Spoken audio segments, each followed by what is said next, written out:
जगलूर की इस सरजमीन पर हजारों की तादाद में मेरी आंखों के सामने मौजूद मेरी माएं, बहनें, बुजुर्ग और नौजवान साथियों, नए कमरों में अब चीजें पुरानी कौन रखता है? नए कमरों में अब चीजें पुरानी कौन रखता है? परिंदों के लिए शहरों में पानी कौन रखता है? और वो तो हम हैं जो बचाई है विरासत, वरना सलीके से बुजुर्गों की निशानी कौन रखता है? जगलूर वालों, इस कोरोना में हमने एक ऐसे इंसान को खोया जिससे आप बहुत मोहब्बत करते थे। राव साहब, जिनसे आपने बहुत प्यार किया, जिन्हें आपने आमदार बनाया। राव साहेब अंतापुरकर साहब, मैंने उनकी ईमानदारी के किस्से दिल्ली में बैठ के सुने हैं, उत्तर प्रदेश में बैठ के सुने हैं। 2 बार एमएलए रहने के बाद भी जिस इंसान ने अपने पास घर जोड़ने के नाम पे सही से अपना घर तक न बनाया हो, उससे ज्यादा ईमानदारी की मिसाल क्या हो सकती है? मैं उत्तर प्रदेश से आया हूं। आदरणीय अशोक राज चौहान जी साहब बड़े भाई हैं हमारे, उनका आदेश था कि इमरान आना है, लोगों से मुखातिब होना है, बात करनी है। मैं उत्तर प्रदेश से आया हूं। एक तरफ आपका एक एमएलए लोगों के बीच में कोरोना के दौरान उनका हाल चाल लेने के लिए, उनकी बीमारी जानने के लिए, उनके इलाज के सिलसिले में घूमता रहा और खुद कोरोना पीड़ित होकर के ईश्वर को प्यारा हो गया।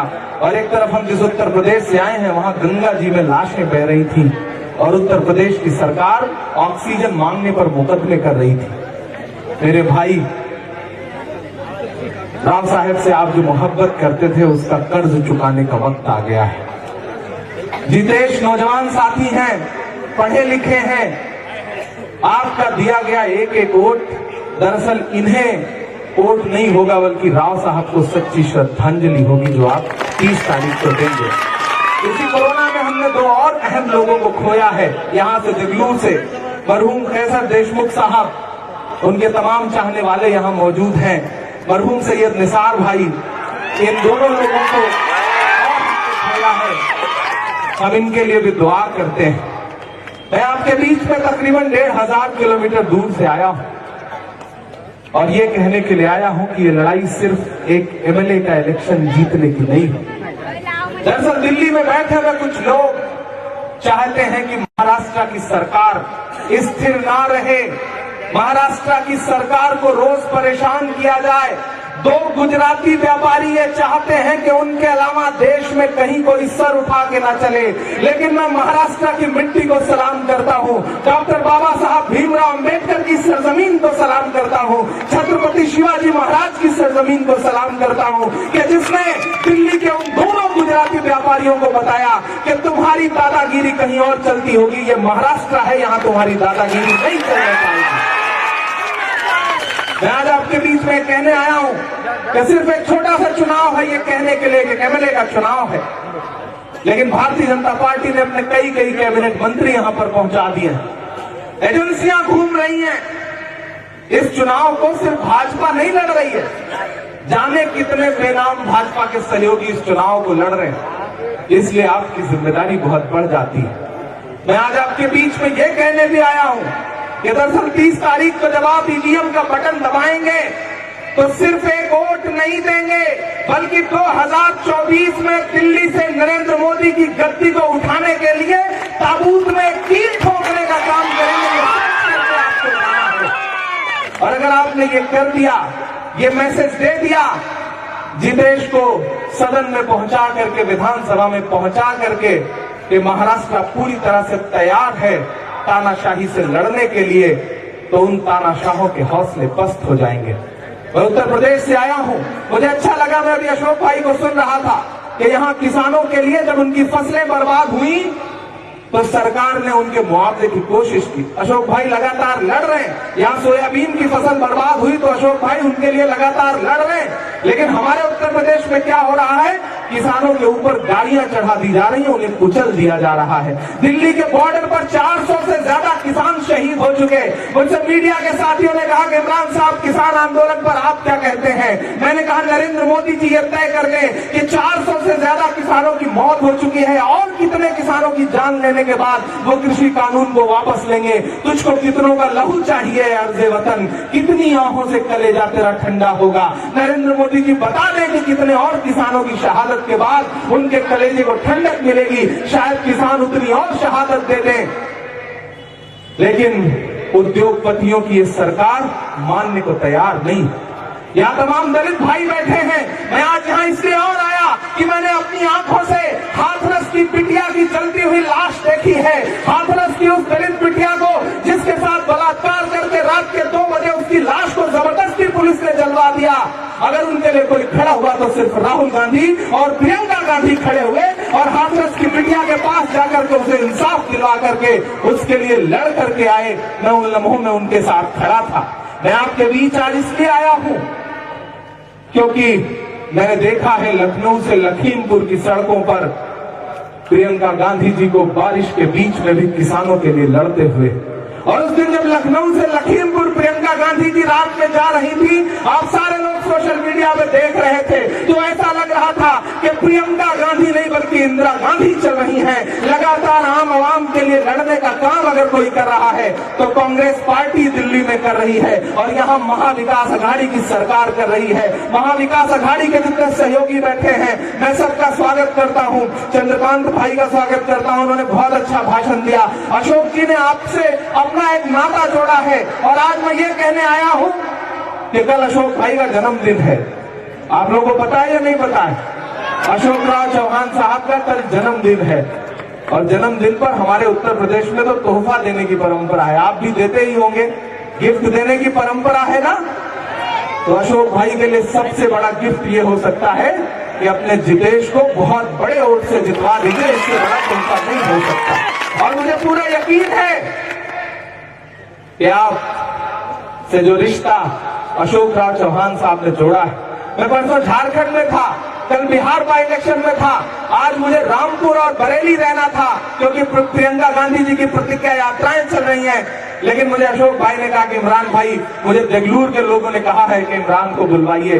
मैंने कहा अशोक भाई बहुत मुश्किल होगा, कैसे आ पाऊंगा, बहुत कार्यक्रम लगे हुए हैं। तब इन्होंने कहा कि इमरान भाई, देगलूर के लोगों से मेरे पिताजी के समय से उनका रिश्ता है, वो मेरे पिताजी के सहयोगियों में से हैं, मैं उनकी बात टाल नहीं सकता। मैंने कहा अगर आप अपने पिताजी के साथियों की बात नहीं टाल सकते तो आप भी मेरे बड़े भाई की तरह हैं। मैं आपकी बात नहीं टालूंगा, मैं आ रहा हूं, लोगों से मुलाकात करूंगा, लोगों के सामने अपना दामन फैलाऊंगा और उन्हें बताऊंगा कि ये बहुत मुश्किल वक्त है, ये लड़ाई बहुत बड़ी लड़ाई है और इस लड़ाई में सबको आगे आना पड़ेगा। डरने से काम नहीं चलेगा। राहुल गांधी जी कहते हैं डरो मत, ये जो नफरत वाली ताकतें हैं डरो मत इनसे, और नहीं डरोगे तो कोई ताकत नहीं है जो आपको आगे बढ़ने से रोक सके। अकलियत के बड़ी तादाद में यहाँ लोग बैठे हैं। मैं आपसे भी कहना चाहता हूँ, बहुत सारे सर मुझे ऐसे दिखाई पड़ रहे हैं जो यहाँ मौजूद हैं। भारतीय जनता पार्टी कई तरह से इलेक्शन लड़ती है, कई तरह से साजिशें करती है। यहाँ भी एक साजिश के तौर पर एक गैस सिलेंडर छोड़ दिया गया है, लेकिन उस गैस सिलेंडर में गैस कौन भरवा रहा है आप सारे लोगों को पता होगा। पता है कि नहीं पता है? उस गैस सिलेंडर में गैस कौन भरवा रहा है आपको पता है ना? तो फिर उस गैस सिलेंडर की गैस भी निकालने का काम आप ही को करना है, क्योंकि ये वही भाजपा है। यहाँ बड़ी तादाद में माएं बहनें बैठी हैं। ये वही भाजपा है कि जब 2014 में नरेंद्र मोदी जी के बड़े बड़े पोस्टर लगते थे तो लिखा जाता था कि बहुत हुई महंगाई की मार, अब की बार भाजपा सरकार, और बदले में क्या मिला? 365 और 360 रुपए का गैस सिलेंडर आज 1000 रुपए के पास पहुंच गया है। पेट्रोल 60 रुपए वाला 100 रुपए के पार पहुंच गया है। और वो आदमी जो कहता था तिजोरी की चाबी मुझे सौंप दो, मैं देश नहीं लुटने दूंगा, वो आज कहाँ है? कभी देखा है वो आज कहाँ है? कहाँ सोया है चौकीदार? चौकीदार का नाम आते ही आप इतना किलस जाते हैं, समझ में आता है कि आपका गुस्सा कितना बड़ा है उससे। मैं नाम नहीं लूंगा, नहीं चौकीदार को आप जान जाएंगे कि मैं नरेंद्र मोदी जी की बात कर रहा हूँ। कहाँ सोया है चौकीदार, कहाँ सोया है चौकीदार? पेट्रोल से सेंचुरी मार ली, पेट्रोल ने सेंचुरी मार ली, गैस 800 पार, कहाँ सोया है चौकीदार, कहाँ सोया है चौकीदार। देश चाय बेचने वाला पूरा भारत बेच रहा है। पार्लियामेंट में खड़े होकर के नरेंद्र मोदी जी कह रहे थे कांग्रेस ने 70 साल में क्या बनाया, बताइए क्या बनाया कांग्रेस ने। राहुल गांधी जी बगल में बैठे थे, उन्होंने पीछे मुड़ के कांग्रेस के लोगों से कहा मत बताना, वरना जो बताओगे ये उसको भी बेच लेंगे। चाय बेचने वाला पूरा भारत बेच रहा है। पिछले 7.5-8 साल में आपने सुना मैंने चाय बेची, मैंने चाय बनाई। पूरे भारत में नरेंद्र मोदी जी एक ऐसा व्यक्ति सामने ला दे जिसने उनकी बनाई हुई, उनकी बेची हुई चाय पी हो, तो शायद नहीं मिलेगा। आज तक मिला आपको कोई? नहीं मिला। आप अंदाजा लगाइए कि किस दर्जे का झूठ बोला जाता है कि चाय बेचने वाला पूरा भारत बेच रहा है। इसी काम में हासिल उसे महारत बेच रहा है, इसी काम में हासिल उसे महारत बेच रहा है। रेल बिक गई, तेल बिक गई, बिका हवाई अड्डा, देश के तमाम हवाई अड्डे बेच दिए और वहां क्या बोर्ड लग गया? अडानी एयरपोर्ट। लेकिन मैं महाराष्ट्र को सलाम करता हूं कि जब छत्रपति शिवाजी महाराज एयरपोर्ट का नाम हटा करके वहां बोर्ड लगाया गया अडानी एयरपोर्ट, तो महाराष्ट्र के लोग उठ खड़े हुए और उन्होंने उस बोर्ड को फेंक दिया और कह दिया यहाँ पर किसी व्यापारी के नाम का बोर्ड नहीं लगेगा, जो महाराष्ट्र की अस्मिता से जुड़े हुए लोग हैं उन्हीं के नाम का बोर्ड लगेगा। मैं महाराष्ट्र के इस तेवर को सलाम करता हूं कि रेल बिक गई, तेल बिक गया, बिका हवाई अड्डा, सब कुछ बिकता देख के खुश हैं अपने जेपी नड्डा। जनता महंगाई की मारी, जनता महंगाई की मारी करती हाहाकार, कहाँ सोया है चौकीदार, कहाँ सोया है चौकीदार।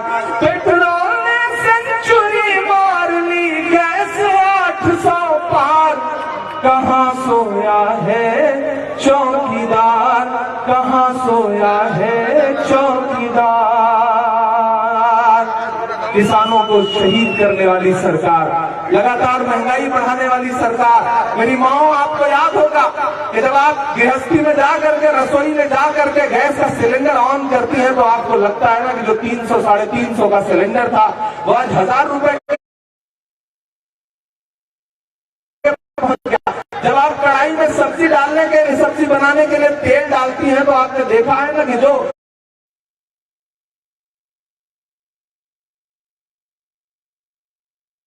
कांग्रेस के समय में जिस रसोई तेल की कीमत 60 रुपए, प्रियंका गांधी जी लगातार महिलाओं के लिए लड़ रही हैं, आगे बढ़ रही हैं, हम सब उनके साथ खड़े हैं। ऐसे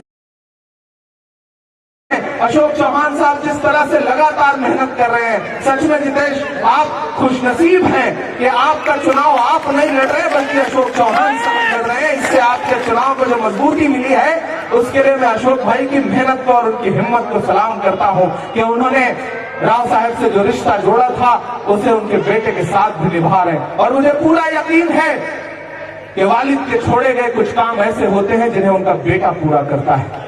आपके ऊपर बड़ी जिम्मेदारियां हैं, आपको उस जिम्मेदारी को निभाना है। आपके पिताजी ने देगलूर के लिए जो सपने देखे हैं, देगलूर की आवाम के लिए, देगलूर के लोगों के लिए उनके मन में जो ख्वाब थे, जब आप इस चुनाव को जीत जाइएगा उसके बाद जो सपना उन्होंने देखा था उसको पूरा करने के लिए आप सौभाग्यशाली हैं कि आपके पास अशोक चौहान साहब की सरपरस्ती है, उनका साथ है।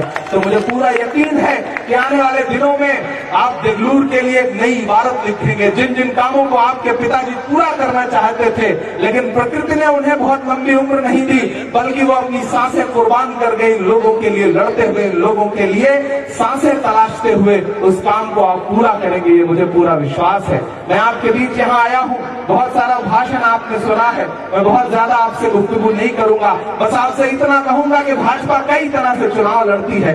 एक वो सामने पर्दे के आगे चुनाव लड़ती है और एक पर्दे के पीछे भी चुनाव लड़ती है। कुछ ऐसे लोग छोड़ दिए जाते हैं जो आपके बीच में जाकर के आपको बरगलाते हैं। यहाँ अकलियत के जो साथी बैठे हैं, मैं उनसे ये कहने आया हूँ कि आप मुझे पहचानते हैं, आप मुझे मोहब्बत करते हैं, आपने मेरी नज़्में सुनी है, आपने मेरे आंसुओं के साथ अपने आंसू मिलाए हैं। जब मैंने नजीब के लिए नज़्म पढ़ी है तो आपने मुसल्लों पे बैठ के मेरे लिए दुआएं की हैं। जब मैं खान के माँ के आंसू पहुंच रहा था तो आपने मेरे लिए दोनों हाथ उठा के दुआएं की हैं। जब मैं जुनैद के आंसू पहुंच रहा था तो आपने मेरे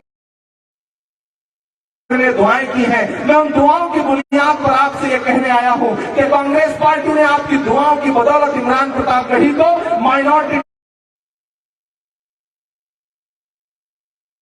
डिपार्टमेंट का पूरे देश का चीफ बना करके आपको ये संदेशा दिया है कि हम आपके साथ हैं, आपकी आवाज के साथ हैं। और मैं ये मानता हूं कि आपकी दुआओं के सदके में हुआ है। तो आज मैं आपसे ये कहने आया हूं कि इस मुल्क में लड़ाई बहुत बड़ी है, और जब लड़ाई बड़ी हो तो छोटी छोटी चीजों पे समझौता कभी मत करिएगा। आपको बरगलाने के लिए लोग आएंगे, भड़काने के लिए लोग आएंगे, बांटना चाहेंगे, खरीदना चाहेंगे, पैसे का लालच देंगे, लेकिन मैं जानता हूं आप ईमान वाले लोग हैं, आपको कोई खरीद नहीं सकता है। एक तराजू पर ईमान रख दिया जाएगा और एक तराजू पर दुनिया की पूरी दौलत रख दी जाएगी, तब भी आप इधर से उधर होने वाले लोग नहीं हैं। आपका जो रिश्ता है अशोक चौहान से, आपका जो रिश्ता है कांग्रेस पार्टी से, आपका जो रिश्ता है महाविकास अघाड़ी से, उस रिश्ते को निभाइएगा। और जरा सा भी एक वोट अगर आप इधर उधर करते हैं तो आप कहीं ना कहीं भाजपा को फायदा पहुंचाएंगे। इसलिए याद रखिएगा कि जितेश का जीतना इसलिए भी बहुत जरूरी है क्योंकि सिर्फ महाराष्ट्र और मुंबई की नजरें इस चुनाव पर नहीं है, बल्कि दिल्ली में बैठे हुए तानाशाहों की नजरें भी इस चुनाव पर डटी हुई हैं। वो चाहते हैं कि इस चुनाव को जीत करके वो एक संदेशा दें और महाराष्ट्र की महाविकास अघाड़ी को और अस्थिर करने का काम करें। ऐसे में आपको ये संदेशा देना है कि हम महाराष्ट्र के लोग हैं, हम तुम्हारी एजेंसियों से,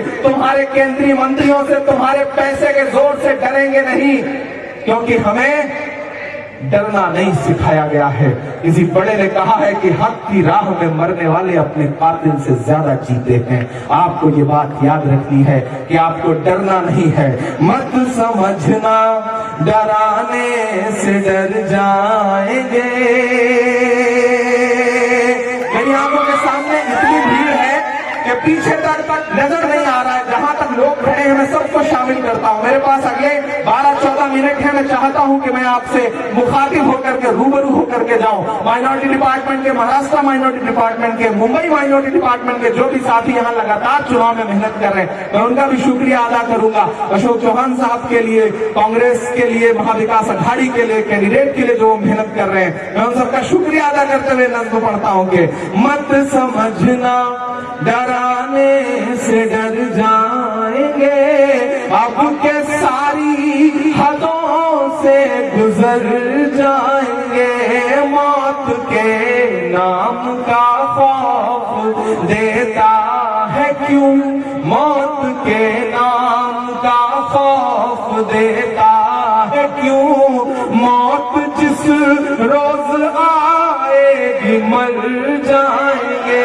मत समझना, ऐसे काम नहीं चलेगा। आपकी तालियों का शोर पूरे बेंगलुरु की फजाओं में जाना चाहिए, तब लगेगा ये चुनाव हो रहा है। आपकी तालियों के शोर के साथ विपक्ष को ये बता दीजिए, भाजपा को ये बता दीजिए कि तुम्हारी दाल बेंगलुरु में नहीं गलने वाली है। उन्हें संदेश पहुंचाइए।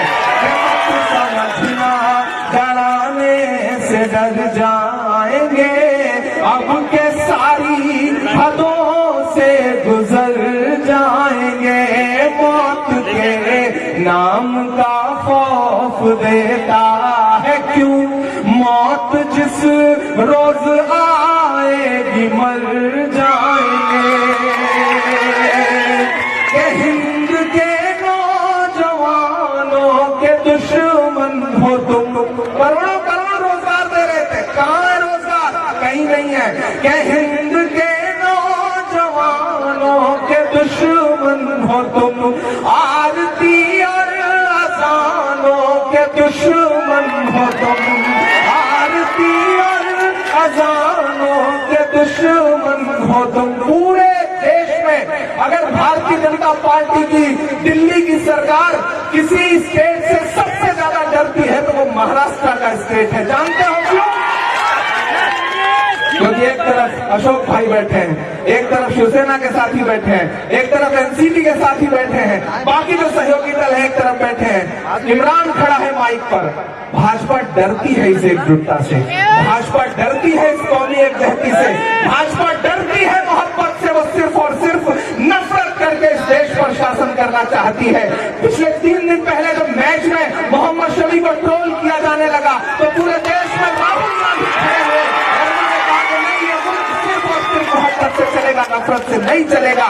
आपको ये समझना पड़ेगा अक़लियत के साथियों के महाविकास अघाड़ी की सरकार जिस दिन से महाराष्ट्र में बनी है, नफरत वाली ताकतें कहीं सर नहीं उठा पा रही हैं। इसलिए भी देश का जीतना बहुत जरूरी है, एक संदेशा देना बहुत जरूरी है कि हिंद के नौजवानों के दुश्मन हो तुम, आरती और अजानों के दुश्मन हो तुम।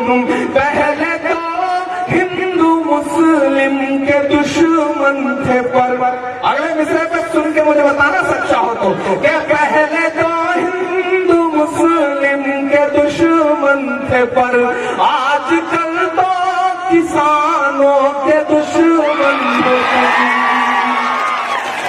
के अन्नदाता से उलझे हैं इस बार ये। अब किसी मुंबई तक नहीं, नागपुर तक नहीं, बल्कि दिल्ली तक जाए आपकी तालियों का शोर। के अन्नदाता से उलझे हैं इस बार ये, अन्नदाता से उलझे हैं इस बार ये। मोदी या शाह हो सब सुधर जाएंगे, मत समझना डराने से डर जाएंगे, अब के सारी हदों से गुजर जाएंगे।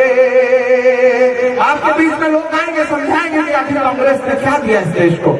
बहुत सारे एजेंट आएंगे भाजपा के भेजे हुए जो आपको अक़लियत के लोगों को खासतौर से कहेंगे कांग्रेस ने क्या दिया इस देश को। तब पलट के उनसे कह देना कांग्रेस ने डॉक्टर जाकिर हुसैन को इस देश का राष्ट्रपति बनाया, कांग्रेस ने फखरुद्दीन अली अहमद साहब को इस देश का राष्ट्रपति बनाया, कांग्रेस ने मौलाना आजाद को इस देश का शिक्षा मंत्री बनाया। उन्हें पलट के कह देना कांग्रेस ने डॉक्टर मनमोहन सिंह साहब को इस देश का राष्ट्रपति बनाया, कांग्रेस ने अब्दुल रहमान अंतुले को महाराष्ट्र का मुख्यमंत्री भी बनाया था। वो कांग्रेस ही है जो इस तरह की बातें करने आए, उन्हें समझा देना। और भी अगर कोई कुछ कहे कि कांग्रेस ने क्या दिया तो उन्हें अंत में बता देना कि हमने ज़मज़म दिया, आबे गंगा दिया। पीछे तक लोग आप भी शामिल हो।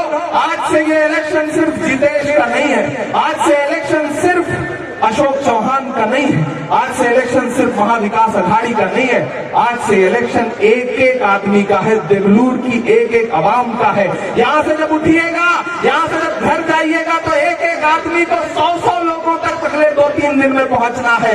जितने रिश्तेदार हैं, जितने दोस्त यार हैं, सबको फोन करके कहिए कि यार इस बार तो बात वजूद की है, इसलिए भाजपा को हराना ही है। ये आपको करना पड़ेगा कि हमने ज़मज़म दिया, आबे गंगा दिया, तुमने भारत को दंगा ही दंगा दिया। और अब तैयार है ना डीपी सावंत साहब, अमर राजूरकर साहब, इन लोगों ने भी बड़ी मेहनत की इस प्रोग्राम के लिए, मैं इनका भी शुक्रिया अदा करता हूँ। जितेश भाई और आगे आओ यार, आपको विधायक बनने से पहले एक बार क्या लगा लूं, बाद में तो आप बनोगे कि हमने ज़मज़म दिया, आबे गंगा दिया, तुमने भारत को दंगा ही दंगा दिया, तुमने एक रंग के ख्वाब देखे मगर तुमने एक रंग हमने हिंदुस्तान को तिरंगा दिया, ये तिरंगा बदन पर लपेटे हुए, ये तिरंगा बदन पर लपेटे हुए एक दिन इस जमीन में उतर जाएंगे, समझना डराने से डर जाएंगे। उठाइए एक हाथ अपना और बताइए कि आपकी देश के साथ है, पीछे तक कोई भी हाथ नीचे नहीं रहेगा। एक हाथ उठाइए अपना, आप जितेश भाई के साथ हैं, आप अशोक चौहान साहब के साथ हैं। समय हो चुका है, आएंगे फिर से आपके बीच में जीत का जश्न मनाने के लिए। बहुत शुक्रिया, बहुत मोहब्बतें, बहुत सारा प्यार। धन्यवाद साहब। जितेश भाई जीत कर आने के बाद देशभर की जनता और एक बार आपको सुनना चाहेगी।